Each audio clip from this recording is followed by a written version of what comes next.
दुपारी 3 वाजेपर्यंत राज्यात 43% मतदान, देशातलं सर्वात कमी मतदान महाराष्ट्रात। निवडणुकीत भंगारात जमा झालेले ईव्हीएम मशीन, जितेंद्र आव्हाडांचा सरकारवर गंभीर आरोप, ट्विटरवरून व्हायरल केला व्हिडिओ। वर्षा गायकवाडांना दिल्लीला पाठवणार, देशात हुकुमशाही येऊ देणार नाही, उद्धव ठाकरेंचं विधान। तर वैशाली दरेकर आणि दीना पाटील यांनी घेतला एबी फॉर्म।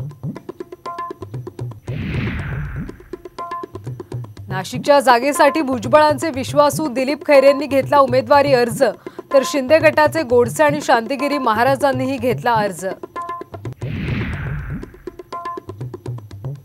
देशातल्या निवडणुका ईव्हीएमवरच होणार, सुप्रीम कोर्टाचा मोठा निर्णय, बॅलेट पेपर संदर्भातल्या सर्व याचिका फेटाळल्या। आणि आषाढी वारीचं वेळापत्रक ठरलं, 28 जूनला तुकोबांच्या पालखीचं प्रस्थान, तर 29 जूनला माऊलींची पालखी पंढरपूरकडे मार्गस्थ होणार।